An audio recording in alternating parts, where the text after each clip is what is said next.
Dear students, आज हम post fertilization events की बात करेंगे, जिसमें आज जो हम मेन टॉपिक पढ़ने जा रहे हैं वो है एंडोस्पर्म डेवलपमेंट। पर आपको पता है कि फर्टिलाइजेशन के बाद जो इवेंट्स होते हैं they are called as post fertilization events. अब इसमें क्या क्या होता है, अगर हम एंजियोस्पर्म की बात करें तो फर्टिलाइजेशन आपको पता है, इस डायग्राम से क्लियर है कि फर्टिलाइजेशन जो है वो डबल फर्टिलाइजेशन होती है एंजियोस्पर्म्स में। एक फर्टिलाइजेशन सिनगेमी कहलाती है, जिससे जाइगोट बना है और zygote is diploid and second fertilization forms the PEN, that is primary endosperm nucleus. और जब PEN बनता है इट इज ट्रिप्लॉइड। अब जब ये PEN बनता है तो उसमें जो सेंट्रल सेल होती है that changes into PEC। PEC means primary endosperm cell. और सिनर्जिड्स जो है वो डिजनरेट कर जाते हैं और एंटीपोडल्स भी क्या कर जाते हैं, डिजनरेट कर जाते हैं। तो अब हम कह सकते हैं कि जो एक तो प्राइमरी एंडोस्पर्म सेल है और एक हमारे पास जाइगोट है इस स्ट्रक्चर के अंदर पड़ा हुआ है। अब जो फर्दर डेवलपमेंट होगी, जिसमें हम बात करेंगे डेवलपमेंट ऑफ एंडोस्पर्म, और उसके आगे जो टॉपिक नेक्स्ट वीडियो में जिसको हम स्टडी करेंगे that will B embryo development. और उसके बाद हम ये देखेंगे कि जो ओव्यूल है that will mature into seed and the ovary will mature into fruit. Now we will discuss the topic that is endosperm development. अब आप जानते हैं कि एंडोस्पर्म अगर हम यहाँ इनकी बात करें एंजियोस्पर्म्स में, तो it is polyploid. Polyploid means more than one set of chromosome, and you know that it is formed by the fertilization of two polar nuclei with male gamete. As a result it is 3N, it is triploid. But in case of gymnosperm it is haploid. This is important point, that in case of angiosperm it is polyploid. Polyploid means it is triploid, but in case of gymnosperm the endosperm is haploid. Now endosperm formation precedes the embryo development. जो endosperm की development होती है वो endosperm किससे पहले बनता है, embryo की डेवलपमेंट से पहले बनता है, प्रीसीड्स एम्ब्रियो डेवलपमेंट। अब अगर हम इसकी बात करें तो इसमें क्या क्या होता है, क्या प्रोसेस होते हैं, वो हम स्टडी करेंगे।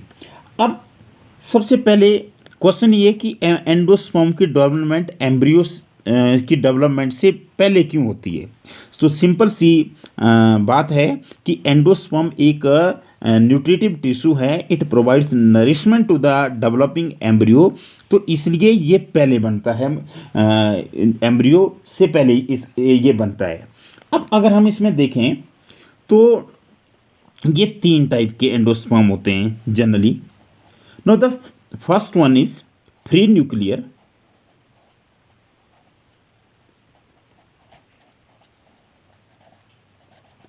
second one is cellular,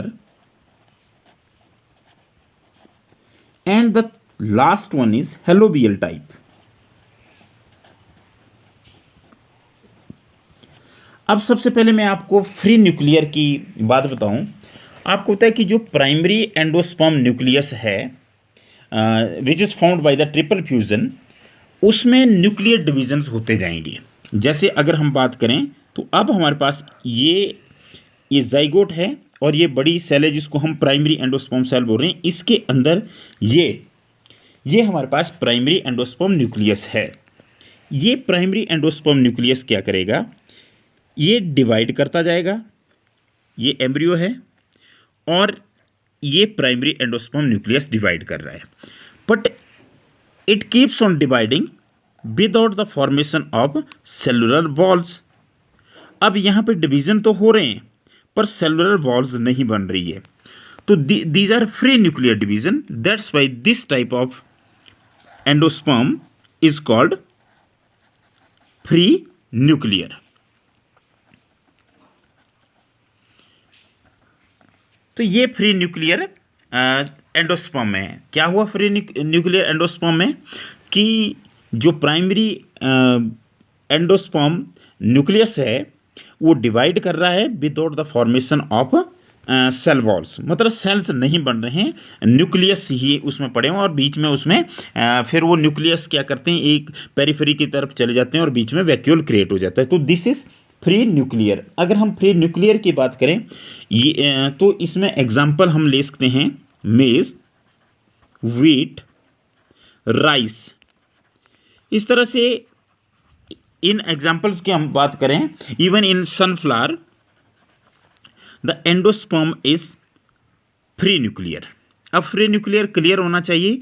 free nuclear का मतलब है कि primary endosperm nucleus successively divide करेगा, उसमें सक्सेसिव न्यूक्लियर डिवीजन होंगे पर सेल वॉल की फॉर्मेशन नहीं होंगे, मतलब it will not form the cellular structure of the endosperm. अब अगर दूसरे टाइप के एंडोस्पर्म की बात करें तो दूसरा टाइप का जो एंडोस्पर्म है दैट इज सेलुलर एंडोस्पर्म। अगर हम सेलुलर एंडोस्पर्म की बात करें तो सेलुलर एंडोस्पर्म में क्या होता है, जैसा नाम से क्लियर है कि सेलुलर एंडोस्पर्म में जैसे ही पीईएन डिवाइड करेगा, पीईएन मतलब प्राइमरी एंडोस्पर्म न्यूक्लियस डिवाइड करेगा, तो साथ साथ सेल वॉल की फॉर्मेशन भी होती जाएगी। ये ऊपर वाला जो एंड होता है दैट इज माइक्रोपाइलर एंड, और नीचे वाला एंड जो होता है वो इसमें चैलेजल एंड है। अब यहाँ पर क्या हो रहा है, सेलुलर में जैसे ये डिवाइड कर रहा है तो सेल वॉल फॉर्मेशन भी हो रही है।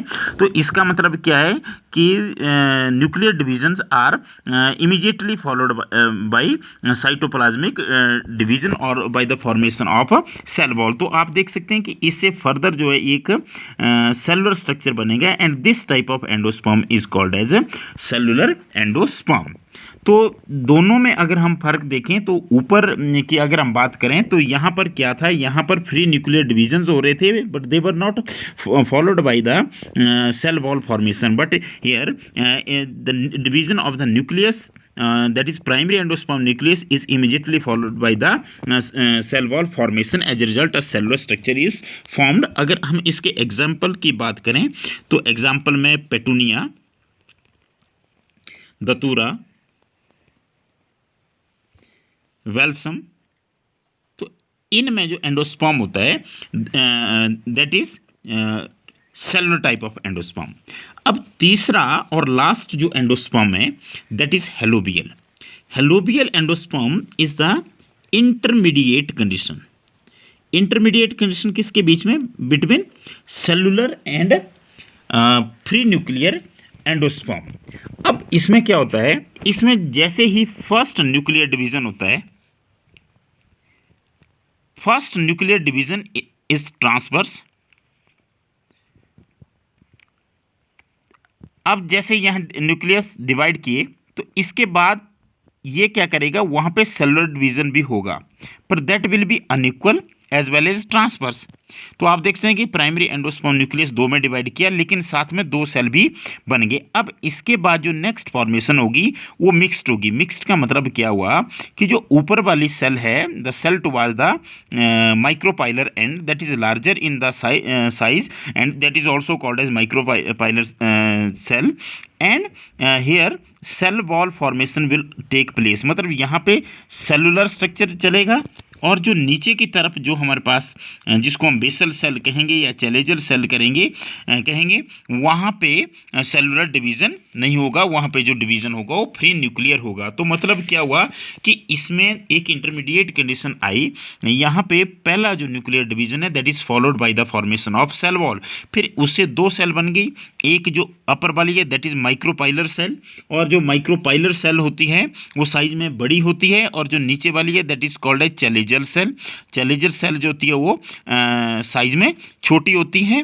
और माइक्रोपाइलर सेल की अगर हम बात करें तो माइक्रोपाइलर सेल में फिर सेलुलर टाइप ऑफ एंडोस्पर्म बनता है उस पोर्शन में, और नीचे वाले पोर्शन में क्या करता है that is free nuclear endosperm is formed. That's why this is a intermediate condition between cellular and free nuclear division and it is called as halobial type of endosperm। अगर हम इसमें देखें तो ये एक ऑर्डर होता है मोनोकॉट्स में जिसको हम बात कहते हैं हेलोबियलिस। ये मोनोकॉट्स में एक ऑर्डर होता है और इनमें ज़्यादातर हेलोबियल टाइप ऑफ एंडोस्पर्म पाया जाता है। अगर हम इसकी एग्जांपल देखें तो इसके एग्जांपल में